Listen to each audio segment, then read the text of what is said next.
الحمد لله رب العالمين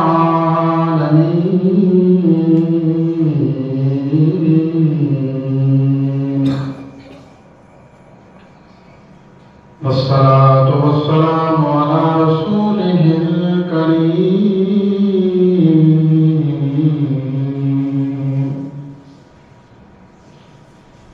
وعلى آله وأصحابه وأهل بيته وأزواجه وأولياء ملته وعلماء أهل سنته أجمعين. أما بعد فأعوذ بالله من الشيطان الرجيم. بسم الله الرحمن الرحيم.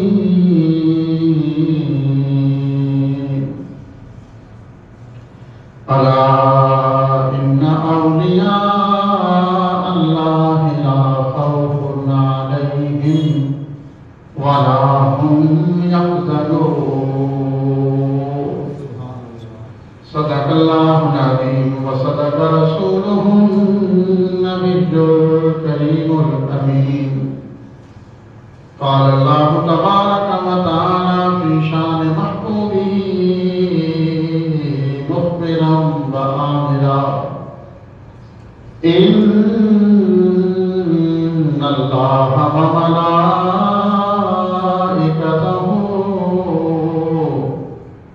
يصلون على النبي يا أيها الذين آمنوا صلوا عليه وسلموا تسليما. الصلاة والسلام عليك يا سيدي يا رسول الله وعلى آلك وأصحابك يا سيدي يا حبيب الله. الصلاة والسلام عليك يا سيدي يا رسول الله وعلى آلك وأصحابك يا سيدي يا خاتم النبيين. حمد و ثنا کے بعد دعا ہے: پروردگار عالم مجھے حق کہنے کی، آپ کو سن کر ہم سب کو اس پہ عمل کی توفیق عطا فرمائے. الحمدللہ ثم الحمدللہ. جمعۃ المبارک کی نماز پڑھنے کی اللہ تعالیٰ نے توفیق عطا فرمائی. مسجد میں اللہ تعالیٰ نے سب سے پہلے آنے کی سعادت نصیب فرمائی ہے. مالک الملک اس کی برکتیں عطا فرمائے. قبولیت کے لمحات ہیں. صدقہ اپنے پیارے رسول اعظم علیہ السلام کا اللہ تعالیٰ ہماری زندگی کی تمام خطائیں، صغیرہ کبیرہ گناہ غلطیاں بخشیں معاف فرمائے. جو زندگی کی چند دن باقی ہیں اللہ تعالیٰ سچی توبہ کر کے اس پہ استقامت کی توفیق عطا فرمائے اور اللہ تعالیٰ عبادت میں، اپنے خوف میں، حضور کی محبت میں، شریعت اسلام میں زندگی گزارنا نصیب فرمائے. ہم ذکر کر رہے تھے سید الاولیاء، تاجدار اولیاء، شہنشاہ اولیاء حضور سیدنا شیخ عبدالقادر جیلانی، غوث سمدانی، شباز مکانی رحمت اللہ تعالیٰ علیہ کی سیرت طیبہ کا اللہ تعالیٰ آپ کے صدقے حضور کی ساری امت پہ کرم نوازی فرمائے اور اللہ تعالیٰ ہماری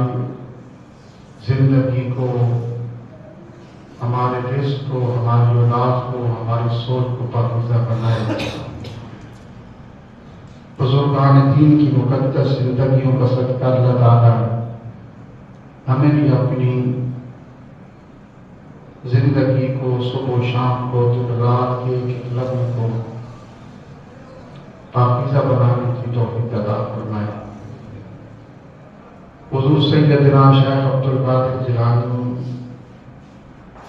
غوث سمدانی رحمت اللہ تعالیٰ علیہ،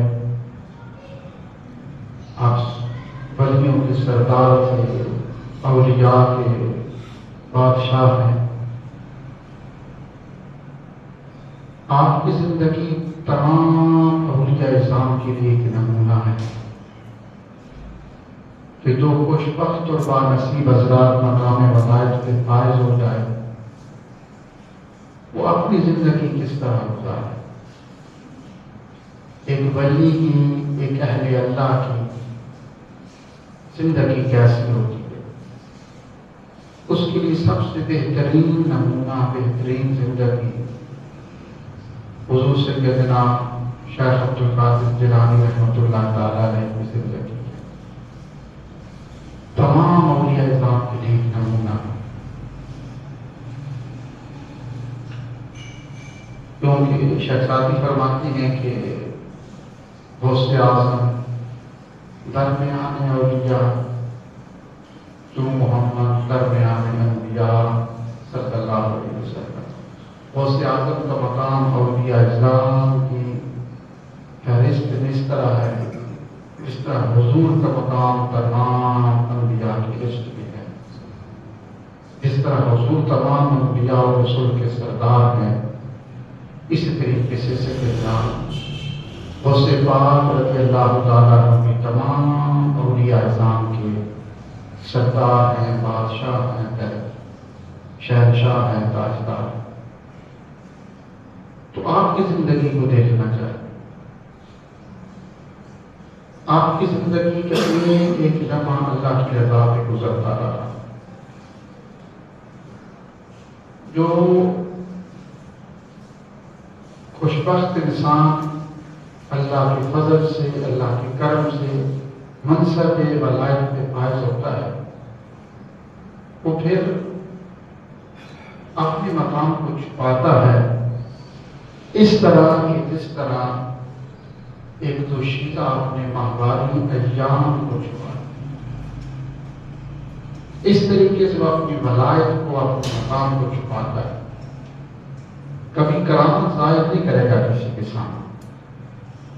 آج دور ہے میں کرامتوں کا کہ جی میرے پیر صاحب کی یہ کرامت ہے، میرے پیر صاحب کی یہ کرامت ہے، فلاں پیر صاحب کی یہ کرامت ہے۔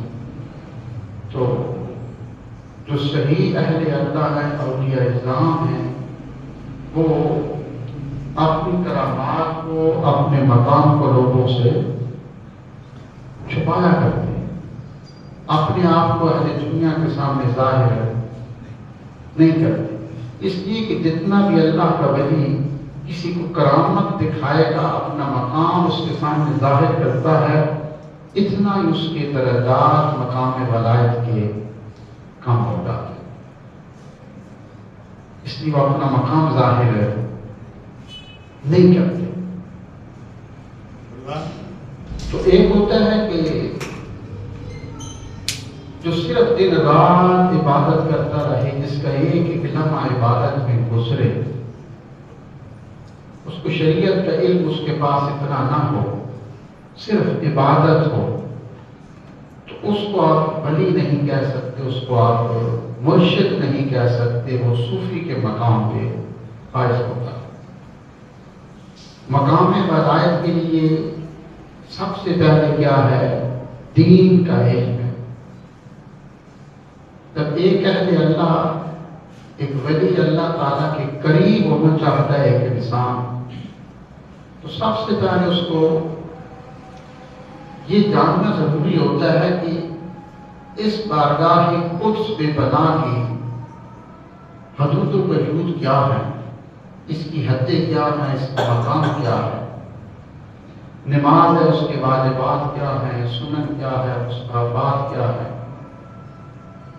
تو یہ جب سارا علم آتا ہے تو اس علم پر پھر مقام ولایت کی بنیاد رکھی جاتی ہے۔ چھت ہے تو چھت، یہ جو چھت ہے یہ منزل ولایت ہے۔ یہ جتنی سیڑھیاں اوپر جاتی ہیں یہ ساری کیا ہیں؟ یہ شریعت ہے، شریعت کا علم ہے، قرآن و حدیث ہے۔ یہ سارے علوم آپ نے ایک ایک سیڑھی طے کرتے کرتے کرتے کرتے جب یہ سارے طے کر دو گے اور پھر جا کر انسان مقام ولایت کے چھت پہ پہنچتا ہے۔ اگر انسان سیڑھیاں ہی نہ چڑھے تو چھت پہ کیسے پہنچے گا؟ دین کا علم بھی چھوڑ دے، نہ قرآن پڑھے نہ حدیث پڑھے، اس کو کوئی بھی اللہ تعالیٰ کی اسلام کی دین کی جو ایک حد ہے، جو ایک قید ہے، اس کا علم بھی نہ ہو تو پھر وہ کیسے شریعت عمل کرے گا؟ اس کے لیے مشکل ہو جائے گا۔ شیخ عبد القادر جیلانی رحمۃ اللہ تعالیٰ علیہ کی زندگی آپ دیکھیں، آپ نے جیسے ہم نے گزشتہ جمعے پہ پڑھا تھا کہ ایک دن میں آپ 16 گھنٹے دین پڑھایا کرتے تھے۔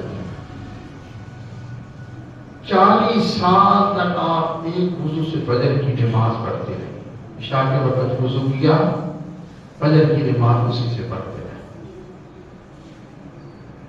40 سال تک مسلسل کوئی ناکا نہیں۔ نمازیں ساری خود مصلی امامت پہ پڑھائیں یا جماعت سے تکبیر اولیٰ سے پڑھی۔ مسجد میں منبر پہ خود جمعے کا خطبہ دیتے تھے، بغداد کی جامعہ مسجد۔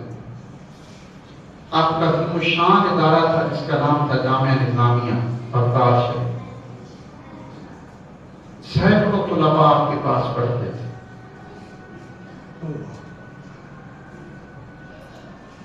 آپ رات توجہ فرمانا سارے بات، صرف یہ کہ ولی کسے کہتے ہیں، ولی کون ہوتا ہے ہم نہیں پرکھتے، دیکھتے نہیں، بس پتہ چلا اس کے پیچھے آنکھیں بند کر کے چلے گئے۔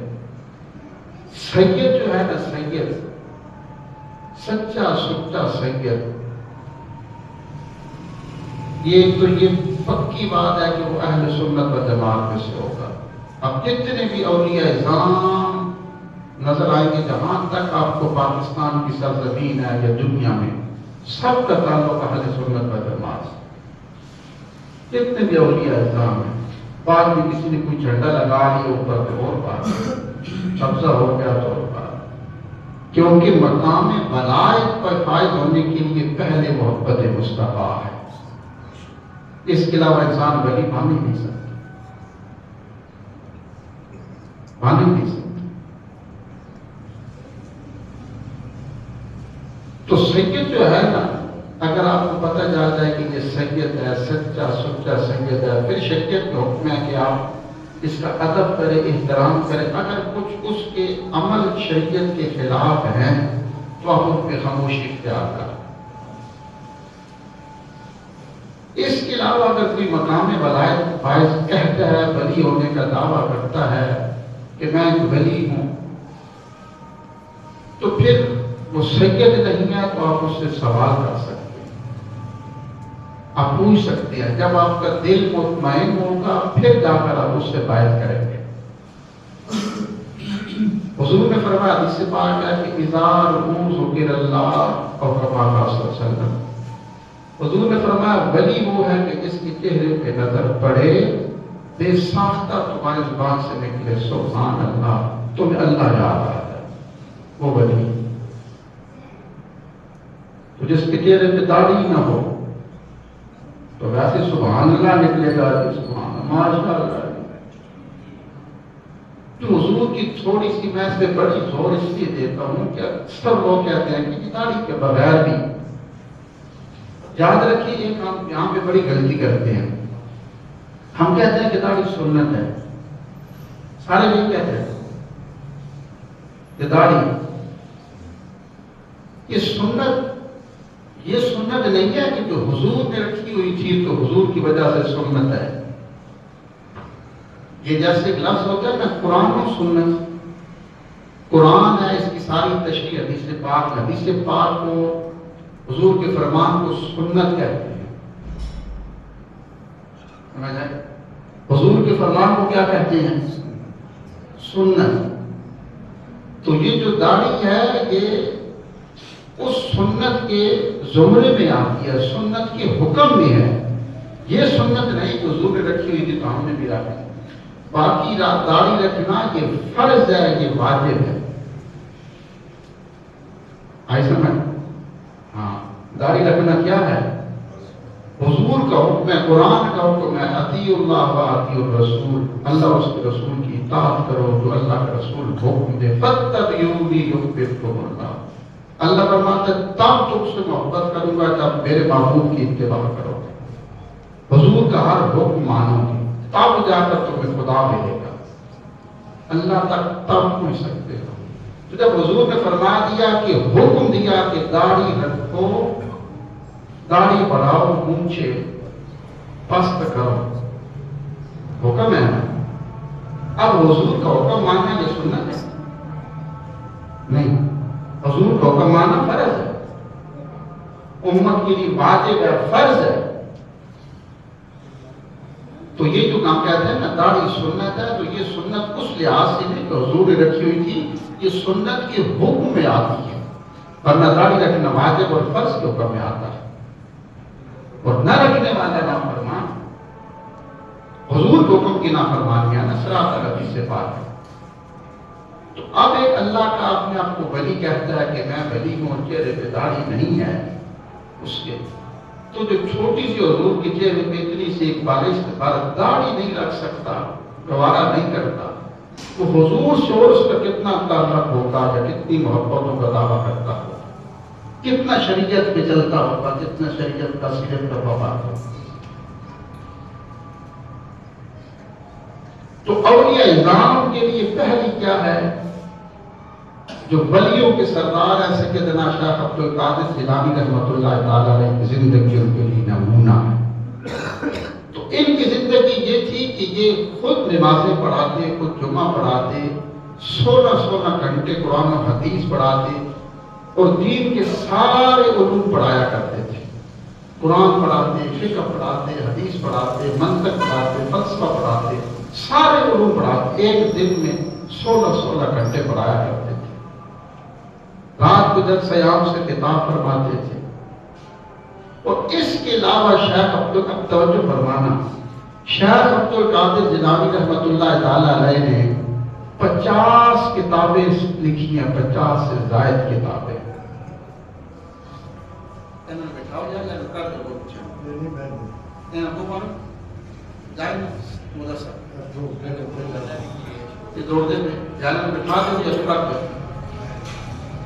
توجہ فرمائیں، کتنی کتابیں لکھی شیخ عبد القادر جیلانی نے؟ 50 سے زائد۔ اب کون سے؟ ولیوں کے سردار ہیں۔ فجر کی نماز پڑھتے، قرآن کا درس دیتے، زور کے بعد حدیث پڑھاتے، عصر کے بعد فقہ پڑھاتے تھے، یہ معمول آپ کا تھا۔ رات کو بھی پڑھاتے، رات کو پھر 40 سال تک ایک وضو سے آپ نے عشاء کے وقت وضو کیا، رات عبادت بھی گزری، اسی وضو سے آپ فجر کی نماز بھی پڑھتے رہے۔ اتنی مصروفیت، اور اتنی مصروفیت کے باوجود آپ نے 50 سے زائد کتابیں لکھی۔ کتنی؟ 50 سے زائد کتابیں لکھی، دین پڑھایا، نمازیں پڑھائی، جمعے پڑھائے۔ کام بھی ملتا ہے یا مجھے نہیں ملا کہ کوئی آپ سے دعوت کروا جائے، یا کوئی تجویز لینے آیا ہو، کوئی چلا ہو یمن سے کہ میں مدینے حضور سے تجویز لینے جا رہا ہوں، کوئی مصر سے چلا ہو کہ میں حضور سے کام کروانے جا رہا ہوں۔ کس طرح یہ لوگ چل پڑے ہیں؟ حضور کا دربار تھا، صحابہ تھے، تابعین تھے، تبع تابعین تھے، بزرگان دین تھے، اولیاء اعظام تھے، تمام کی خانقاہیں اور استانے جو تھے کہ اسلام کی تربیت گاہیں تھی، جہاں پہ لوگوں کو اسلام کی تربیت دی جاتی تھی، قرآن و حدیث سکھایا جاتا تھا۔ 50 سے زائد کتابیں لکھی آپ نے۔ اگر آج کے پیر صاحب آ جائے نا کہ آپ کے تو کوئی گستاخی اور بے ادبی نہیں ہے، آپ ان سے کوئی شریعت کا مسئلہ پوچھ لیا کریں یا کیا دیا کریں کہ حضور رسول الفاتحہ کا ترجمہ ہی سنا دینا سب کو، یہ سورۃ اخلاص ہی پڑھ کے سنا دینا، حرج تو نہیں ہے۔ اس لیے کہ پیر صاحب کے بارے میں حکم ہے، اگر آپ نے کسی کے باعث کر دیا تو آپ اس کو پورا دیکھیں، پرکھیں، جانچیں، پھر جا کر پیر صاحب جن کو اونچی دعا نہیں آتی، وہ تو دعا بھی دل میں کرتے ہیں، وہ آپ کو کون سا سورۃ فاتحہ یا قرآن کا ترجمہ سنائیں گے؟ آنکھیں بند کر کے پیر صاحب آ گئے، جتنے بھی بزرگان دین کی زندگی پڑی ہے سارے اسلام کی تربیت، حضرت داتا صاحب کو دیکھ، لا تعداد آپ نے کتابیں لکھی، کشف المعجوب تصوف کی کتاب لکھی، آپ نے ہاتھ دکھا، بڑے بڑے ایسے خوش نصیب لوگ تھے جنہوں سلوک کی، تصوف کی منزلیں طے کی صرف کشف المعجوب کو پڑھ کے، پورے بڑے صغیر کے اندر بلکہ پورے عالم اسلام میں بڑے سے بڑے عقل مند اور اہل علم لوگ جب کشف المعجوب کو پڑھتے ہیں تو ساتھ کو پکڑ کے بیٹھ جاتے۔ بابا فرید کو دیکھ لیں، کتابیں لکھی، اسرار الاولیاء بہت بڑی کتاب لکھی اور کتابیں لکھی۔ حضرت سیدنا پیر میرے علی شاہ صاحب رحمۃ اللہ تعالی گولڈن شریف والے، ان کو دیکھ لیں، آپ کے یاد تگی پر ہے نا تاجدار گولڈا کی، ان کا زمانہ پیچھے گزرا ہے، ان کے زمانے میں مرزا قادیانی تھا، تو جب مرزے نے آپ کو چیلنج کیا لاہور میں کہ آپ بھی آ جائے میں بھی آ جاتا ہوں، آپ بھی قرآن کی تفسیر لکھیں میں بھی قرآن کی تفسیر لکھتا ہوں، جو پہلے لکھ لے گا وہ سچا ہے۔ آپ نے فرمایا ٹھیک ہے، آپ تشریف لے گئے، مرزا تو نہ آیا، آپ نے فرمایا تو بھی قرآن کی تفسیر لکھ میں بھی قرآن کی تفسیر لکھتا ہوں، تیری شرط منظور ہے، لیکن ایک میری شرط بھی ہے، میری شرط یہ ہے کہ قلم کو دباغ سے نکالے بغیر، قلم کو قلم دام سے نکالے بغیر قرآن کی تفسیر لکھیں گے۔ تو کہتے ہیں نا قلم سے لکھیں گے، پینسل سے لکھیں گے، آپ نے فرمایا تیری شرط منظور ہے، قرآن کی تفسیر تو بھی لکھ میں بھی لکھتا ہوں، لیکن ایک میری شرط بھی ہے، تفسیر لکھیں گے بغیر قلم کے، بغیر پینسل کے، حکم دے تفسیر لکھی کریں گے۔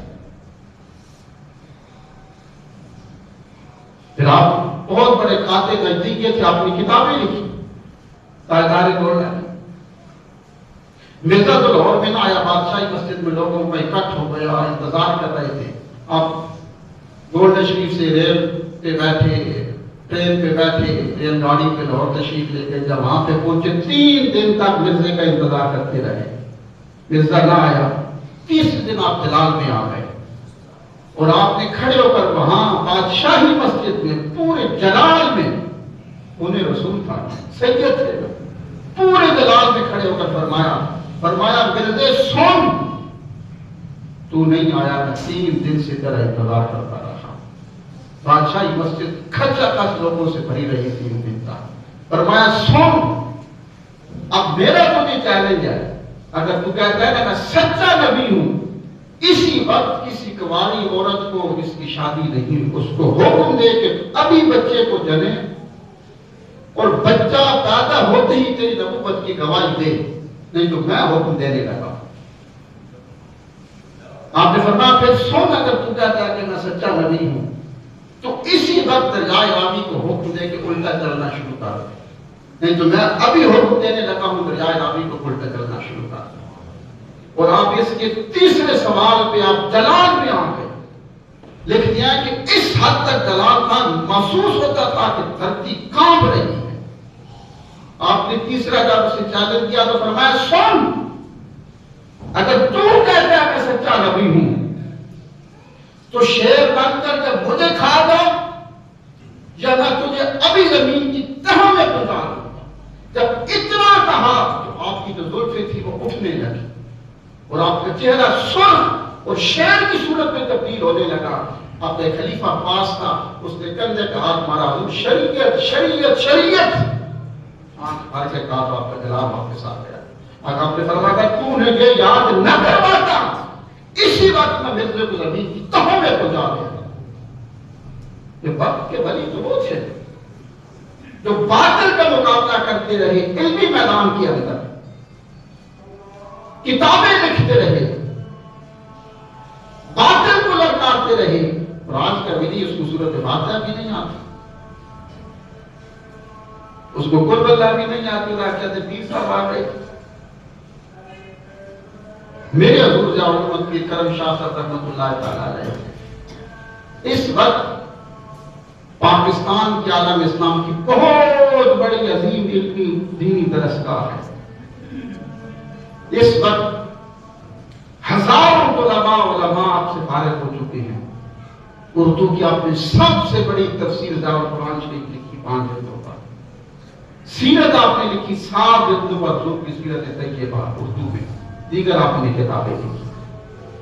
اللہ کے ولی وہ ہوتا ہے جو دین کا کام کرے، جس کے آستانے صرف پھونک مارنے کے لیے، صرف تویز کے لیے، دم کے لیے نہ ہو، بلکہ وہاں پہ اسلام کی تربیت گاہیں ہوں، لوگوں کو قرآن و حدیث سکھایا جائے، صحیح مسلمان بنایا جائے، نمازی بنایا جائے، وہ ولی ہوتے ہیں۔ امام احمد رضا بریلوی رحمۃ اللہ تعالیٰ ہے، آپ کے خلیفہ تھے، اور یہ وہ امام احمد رضا تھے جن کو 50 سے زائد علوم پر اللہ تعالیٰ نے مہارت عطا کی، 50 سے زائد علوم پر، بڑے صغیر میں، بڑے بڑے جو ریاضی دان تھے، جب کسی سوال میں پھنس جاتے ہیں تو آپ کے پاس آیا کرتے ہیں، دنیا کے علم میں اور دین کے علم میں۔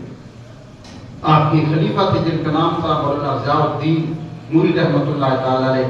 آپ کے زمانے میں جب یہ پارٹیشن نہیں تھی ہندوستان کا سارا، آپ مدینہ شریف تشریف لے کے حج پہ گئے تھے آپ کے خلیفہ، تو وہاں پر جو حجاز کے، مدینہ تشریف آتے ہوئے مکہ کے، عرب کے جو مفتیان تھے، انہوں نے اس بات کی بحث اس وقت چل رہی تھی کہ حضور کے پاس علم غیب نہیں ہے، تو آپ نے ان کو چیلنج کر دیا۔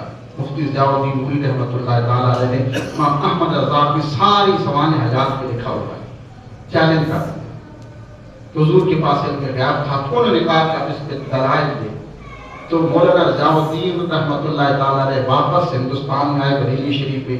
اس وقت جب پہنچے تو امام احمد رضا خان سخت بیمار تھے، ان کی کیفیت یہ تھی امام احمد رضا خان کی کہ بخار کی شدت کا یہ عادت تھا کہ آپ کو ٹھنڈی پٹیاں کی جا رہی، جسم آپ کا تب رہا تھا۔ جو ہی مولانا ضیاء الدین نوری رحمۃ اللہ تشریف لائے، انہوں نے کہا حضور نے کیا تھا، حجاز کے علماء نے کہا کہ حضور کے علم غیب کو وہ نہیں مانتے، انہوں نے مجھے کہا کہ وقت دیا ہے کہ آپ حضور کے علم غیب کے دلائل بھی ہمارے سامنے رکھا کریں، حضور کے پاس علم غیب۔ آپ کی کیفیت یہ تھی کہ آپ سخت بیمار تھے، آپ کو پٹیاں کی جا رہی تھی ٹھنڈی، آپ کو کوئی ہوش نہیں تھی۔ جو ہی کہا آپ نے فوراً چارپائی سے اٹھے، غسل کیا، مصلی بچھایا، 2 رکعت نماز نفل پڑھی، کچھ دیر حضور کی ذات تک اس کو درود پاک پڑھا، پھر آپ نے کاغذ قلم منگا لیے اور لکھنا شروع کیا۔ مصلی پہ بیٹھے 7.5 گھنٹے میں آپ نے کتنے 7.5 گھنٹے میں آپ نے عربی زبان میں حضور کے علم غیب کی کتاب لکھ ڈالی۔ 7.5 گھنٹے میں عربی زبان میں حضور کے علم غیب کی کتاب لکھ ڈالی۔ پھر جب یہ کتاب حجاز کے علماء کے سامنے پیش کی گئی، حضور کے علم غیب کے جو دلائل تھے، تو جو پہلے اتنے فصیح و بلیغ تھے، جن کی زبان ہی عربی تھی، اتنی فصاحت و بلاغت تھی، عربی کی حالت وہ تہہ کو جانتے تھے، تو انہوں نے جب کتاب کو دیکھا تو انہوں نے کہا نہیں مانتے کہ کسی عجمی نے اتنی مشکل ترین عربی لکھی ہو، یہ تو ہم جیسا فصیح و بلیغ بھی جو عربی ہے وہ بھی نہیں لکھ سکتا، کہ جا کے عجمی نے یہ لکھا ہو۔ اتنے قوی دلائل تھے، اتنی مشکل ترین فصیح و بلیغ عربی تھی کہ وہ ماننے پہ مجبور ہو گئے۔ تو بعد میں آپ سے پوچھا گیا کہ حضور آپ نے یہ کیسے لکھی، اتنی فصیح و بلیغ عربی، 7.5 گھنٹے حضور کی علم غیب کی پوری کتاب عربی زبان میں اور مشکل ترین عربی زبان میں لکھ ڈالی۔ تو آپ نے فرمایا کہ بات یہ تھی کہ میں نے اس وقت وضو کیا، نفل پڑھے، اللہ کی حضور دعا کی، اور پھر میں نے حضور کے ذات اقدس پہ درود و سلام پڑھا تو حضور نے فرمایا کہ احمد رضا تو لکھنا شروع کر۔ کہا مجھے کوئی پتہ نہیں کیا ہے، بس 7.5 گھنٹے حضور لکھاتے رہے، میں لکھتا گیا۔ میں تو عجیب ہی ہوں، حضور لکھاتے گئے، لکھتا گئے، اب بھی وہ کتاب موجود ہے۔ تو ولی وہ ہوتا ہے کہ جو علم کے میدان میں اہل اسلام کی تربیت کرے۔ حضور غوث پاک کی زندگی دیکھی، حضور امام اعظم ابو حنیفہ کی ساری زندگی آپ نے فقہ حنفی لکھنے میں، حدیثیں لکھنے میں۔ امام احمد بن حنبل آپ کو دیکھ لیں، آپ جب رات کو بستر پہ لیٹتے تو کہتے ہیں میں لیٹتا اور صبح تک میں 1000 سے زائد مسائل مستنبط کر دیا کرتا تھا فقہ۔ حنبلی مسلک کے امام مالک کو دیکھ لیں، امام شافعی کو دیکھ لیں، دیگر آپ علماء کو دیکھ لیں۔ تو جتنے بھی اولیاء اعظام ہیں، ان کی ساری زندگی حضور کے دین پڑھنے پڑھانے میں، لوگوں کی تربیت میں گزر گئے۔ ولی اسے کہتے ہیں، میں سمجھا رہا ہوں کہ ولی کسے کہتے ہیں؟ ہم کہاں چلتے ہیں، چہرے پہ داڑھی نہیں ہے، سر پہ ٹوپی نہیں ہے، جو سر پہ ٹوپی نہیں رکھ سکتے، پیر صاحب کے صاحبزادہ صاحب لینڈ کروزر گاڑی میں آ رہے ہیں جناب، لوگ بھی اندھی عقیدت ہاتھ چوم رہے ہیں جناب، کم از کم ظاہری صورت تو حضور کے غلاموں جیسی ہونی چاہیے نا۔ سر پہ امامہ شریف ہو، چہرے پہ تو سر پہ امام ٹوپی نہیں رکھ سکتا، چہرے پہ داڑھی نہیں سجا سکتا، وہ ولی کیسے ہو گئے؟ اندھی عقیدت یہ ہے کہ پیر صاحب کے صاحبزادہ صاحب ہے، امام حسین کو حضور کے صاحبزادہ صاحب تھے۔ امام حسین نے تو کبھی کسی کو بھونکے نہیں ماری، نہ تمیز دیے، دین کا کام کرتے رہے۔ یزید نے للکارا تو آپ مسجد نبی، مصلی رسول، منبر رسول چھوڑ کر تلوار لے کر مقابلے میں کھڑے ہو۔ اور آج کہتے ہیں جنہیں کہ پیپر سیاستدان ناراض نہ ہو جائے، پھر جناب ہمارے وڈیرے جو ہیں اس پارٹی سے اس پارٹی سے آپ اعتراض ہو جائیں گے، ہم تو اللہ والے ہیں جی، بس اندر بیٹھی ہیں، ہم تو اللہ اللہ کرتے ہیں۔ امام حسین سے بڑا تھا،